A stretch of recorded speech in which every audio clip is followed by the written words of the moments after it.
Introduced in 2007 as the E92, BMW brought to the world the first and consequently the only naturally aspirated V8 M3.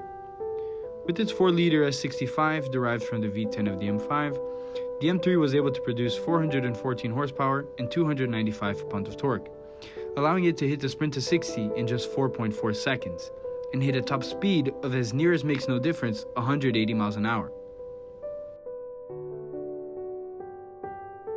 With firsts such as the all-new DCT double-clutch transmission replacing the SMG from the E46, as well as the M mode allowing drivers to select different engine and transmission behavior levels, not to mention being the first M3 with BMW's iDrive system, the E92 poised itself to be the ultimate gentleman's driver. Now let's see if it lives up to the reputation.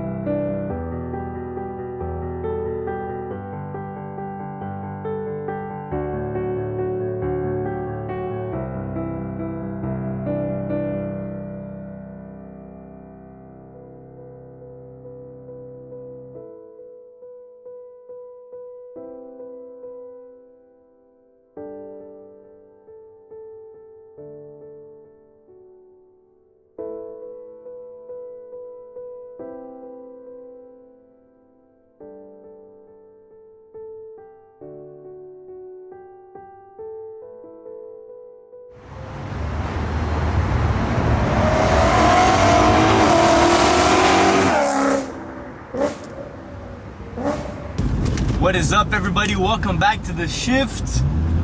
We are in a BMW E92 M3. Oh my god! Woo! Thanks to Raul. What a boss. BMW E92 M3, introduced in 2008, went until 2013. This is a 2013, so it's the last year of the first and last naturally aspirated V8 M3. It's the coupe, obviously E92, DCT.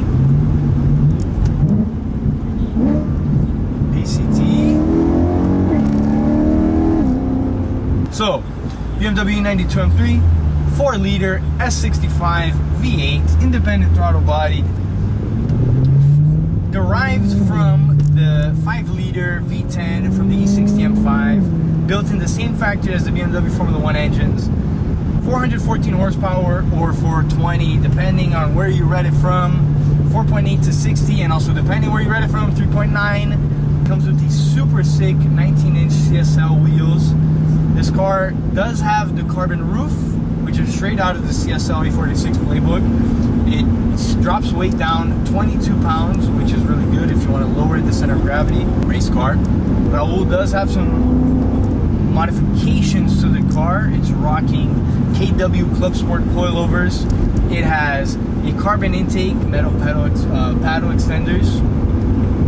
It has a bunch of carbon pieces like side skirt extensions, splats, diffuser. It has a diamond catback that sounds amazing. It has carbon splitter. It's just beautiful, beautiful. Wow, what a car. This DCT is really cool. I like this little DCT shift knob, which is really sick. You can move it to the right, it's driver sports. Put it in drive again. There we go. Chilling. If I move it to the left, it's in neutral. If I move it up to the left and up, it's in reverse. Like a manual, really. This car's equipped with the iDrive. This is already updated iDrive with the nice buttons here. Not that kind of bland, you know, chrome spinner. What really matters, really matters is that V8. Wow. And listen to those downshifts.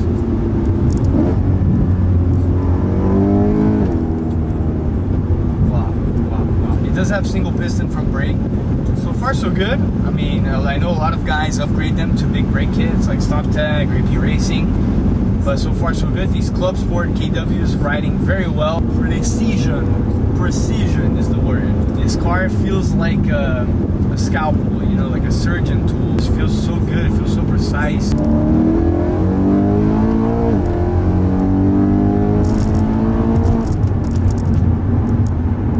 I haven't even gotten into it yet, but this car does have the shift lights. I got to like one light on so far. I don't want to over rev this. Obviously, Raul has already been extremely generous and trusting of us to have the car. And what a car it is. I mean, honestly, this thing is beautiful. The manual mode is the mode. You know, if you can keep it on automatic, it's cool, but manual mode, dude. But honestly, right now, the question is, you know, is it time to get an E90, E92, or E90 variant M3? And I think the time is now.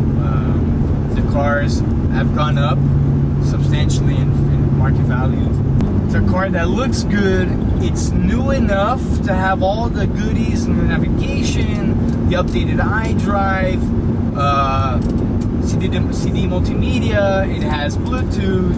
It has auto top start, so you already know it's new enough. You can turn that off the whole time. It's off the whole time right now. And I'm sure the guys filming right now, they're loving the view because this car is such a looker. You know, little lowered, little spacer, these wheels, OEM plus, the carbon extensions, you know, oh, it's just such a good. Does this one feel the most special? Does this one feel the most special? Is the E92 M3 the most special one? I think the one to live with, it might be the best one. The speedometer is so nice with the silver bezel and the 200-mile-an-hour top speed and the lights. And the little gear knob for the DCT is so nice, so cute. It's a cute little stubby thing, you know. The buttons to actuate the difference in power level, you know, the behavior level of the transmission. The power button, you have a power button. Sick. Traction button, we're not touching that. We're not here to blow tires off Raul's beautiful unicorn over here. Oh, speaking of downsides of the E90 generation M3, because there are downsides, unfortunately. Like the E46 that had its catastrophic subframe failures, engineering failures, the E90 generation suffers also from its own Achilles heel, which are the notorious rod bearings. So something with the rod bearings, you know, whatever coating BMW used or whatever it was, they don't really stand the test of time, and it's a job to replace the rod bearings. It's a job because while you're in there, you do the actuators, the throttle actuators, because you have independent throttle body. You have 8 trumpets breathing in, which is crazy. I know even Turi makes an airbox for these cars that sounds fantastic.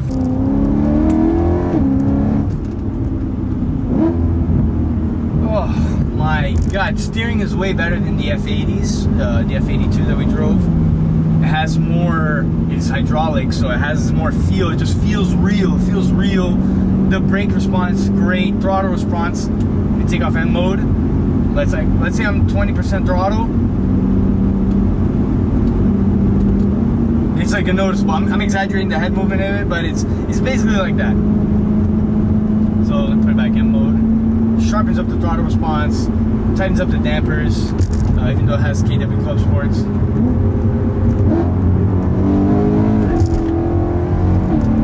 These shifts, man, what a characteristic of the DCT. It's like, it shifts like a single, but with the speed of a double.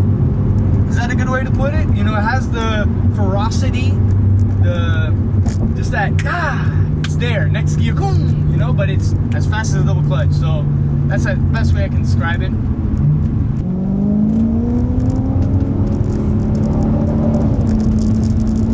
Wow, that turn in, oh my god, the nose. By the way, big thank you to Raul for lending us his beautiful M3. These cars are super important now, especially during this COVID era, because prices have gone up on these like crazy. Oh my god!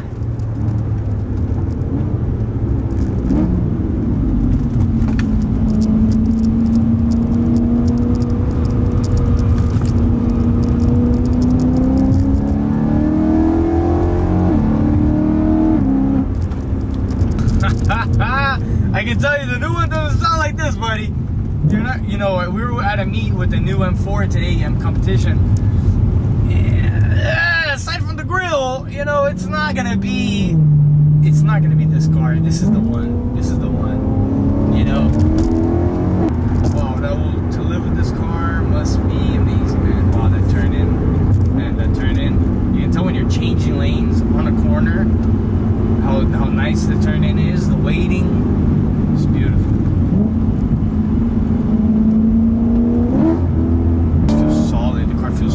Together, you know, feels one. Oh my god, what a engineering marvel. Really, what an engineering marvel. DCT also has a funny quirk that if you're stopped, let's stop real quick. 1, 2, 3. If you're stopped, it won't creep. You have to put your foot on the gas for it to move.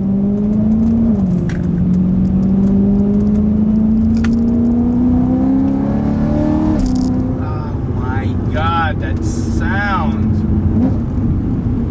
You're doing this all day. V8. You're not getting MPGs. You're not getting MPGs. That's what I'm telling you right now.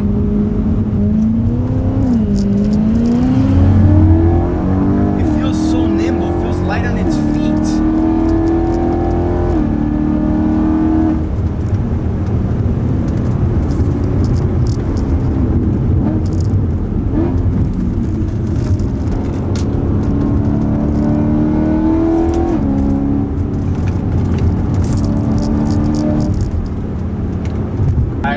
I see it. I see it. I see it. I see it. When I crashed my car, I was looking into one. I see it. I had never driven one. I was going based off a 335. Oh, maybe that says something about 335 too, or just how BMW builds their cars in general. But man.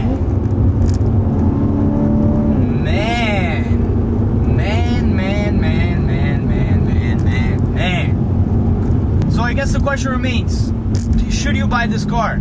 Yes. Does it look good? Subjective, but yes. Does it sound good? Another subjective one. Yes. Does it feel nice to drive? I think so. I think, like I said, the steering feels good. It's light, it's hydraulic, so it goes also, it's light and it gives you feel, no artificial weighting. The DCT is phenomenal. It behaves like the ferocity of the single clutch on the shifts, but with the speed of a double clutch. Because it is a double clutch at the end. The iDrive is fantastic. It has everything that you would need of a modern car. No digital dash, but I prefer the analog. It's just a subjective thing again. However, it's just aesthetically pleasing. It looks good. They put effort into the silver bezels, the lights, etc., you name it. This is the coupe, so obviously it's not going to be as practical as a sedan. They do have the convertible M3 as well, the E93, but not my style. I don't think BMW ever nailed the convertible hardtop look. As you can see, I'm in first gear. DCT is not moving, so it doesn't creep. That's something that's good about the DCT, but listen, I used to not like it, but right now, I don't want to keep holding the brake, so it's a good thing. AC's blasting, controls phenomenal. Everything feels quality, as it should, of a car that would have retailed for like 75K back in 2013. No, just phenomenal. With the catback exhaust from Dynan, with the Epic Motorsports tune, with the DCT tune, with the intake, with the coilovers. Everything is just working together in unison.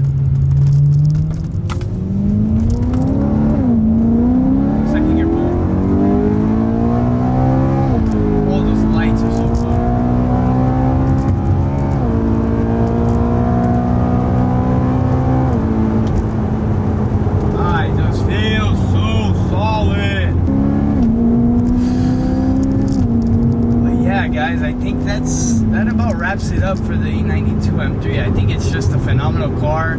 I think it's the golden era. It's the time that we're always going to remember. The big V8, you know, M3, C63, V7 RS4. It's just an era that, listen, I grew up prime time.